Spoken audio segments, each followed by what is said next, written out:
Welcome to Decision Camp, the major annual event about the practical use of decision intelligence technologies.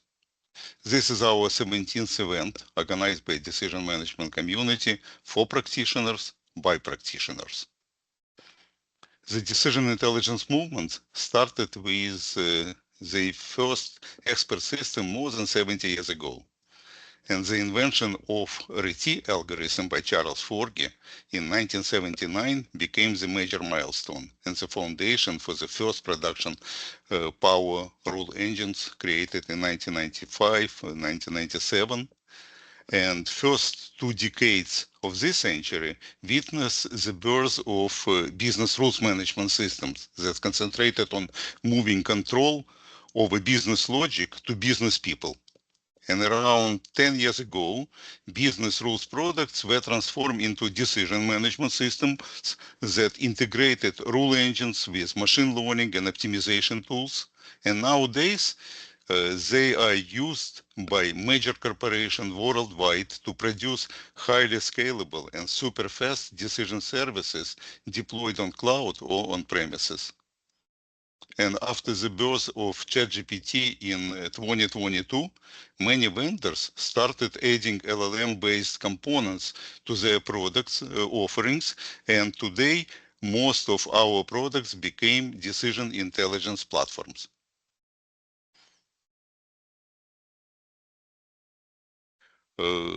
The main goal of our decision intelligence platforms is to help customers come up with better operational business decisions.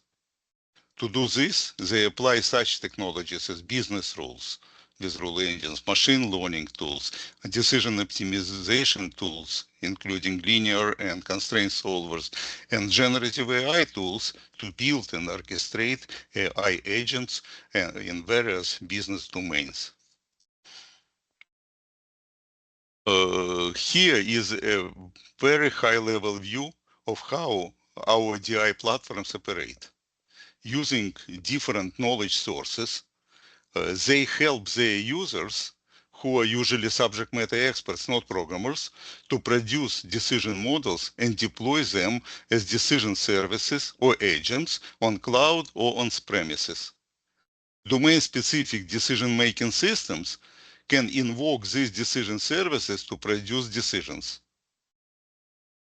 And good decision-making systems should be able to learn from their own decisions and to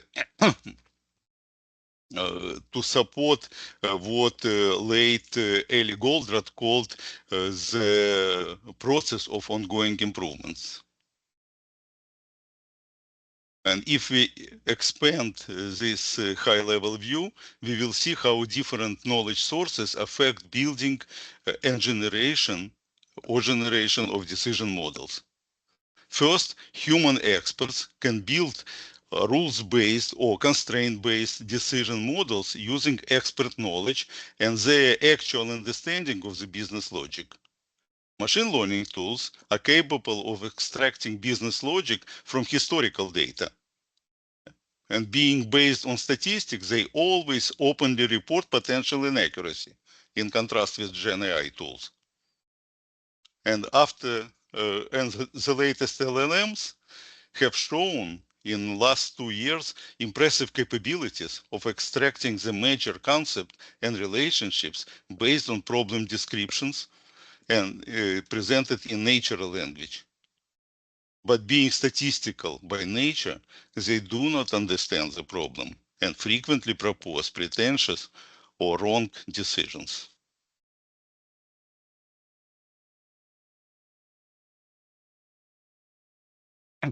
Still, we talking about serious scientists talk about replacement of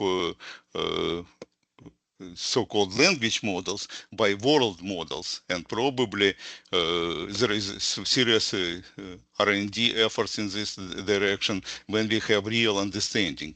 And if these tools become practical, we will see probably that we will have tools that will allow us to go from world model directly to decisions by bypassing decision models.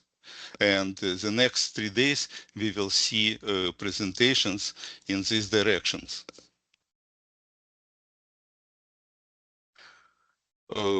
I suspect that that current Gen AI hype will dominate even our quite practical conference. So I want to say a few words about this. Here is a list of extreme statements about AI ridiculed by Jan LeCun.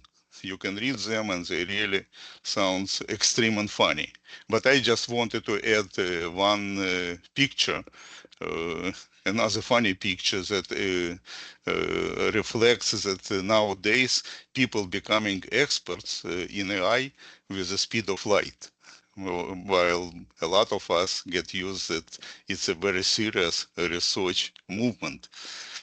And but seriously, it seems that experts and practitioners believe in the future that is not a replacement, but rather a synergy. When Gen AI can help to frame the problem and symbolic AI to solve the problem. I also listed several practical trends of successful use of generative AI, and it goes beyond hype to real practical solutions. And if you are curious about exploring beyond LLM toward cognitive AI, I would strongly recommend you not to miss tomorrow presentation by Peter Voss. And what is good that DecisionCAMP has very specific focus and very specific requirements to the modern AI technologies. It concentrate on operational, repetitive business decision. Not strategic decisions, not one-time decisions, but day-by-day repetitive operational decisions, whether we deal with claim processing or with truck loading and routing and other business problems. I expect the DecisionCAMP will address different challenges, including this one, and we will discuss all necessary modernizations of our decision intelligence platforms. And finally, a few words about logistics. We received a large number of submissions and extended the DecisionCAMP from 3 to 4 days. Each day starts at 9 a.m. of New York time. Each session starts at the top of the hour. I assume that everybody is familiar with Microsoft Teams. If you want to ask questions, just type it in a Q&A tab, keep it open, or raise your hand. And if there is not enough time during Q&A, you may ask questions at the end of each day, and presenters will continue to answer your questions even after the presentations. All sessions will be recorded and published the same evening. And without further delay, I wish a happy decision camping for all of us. Thank you.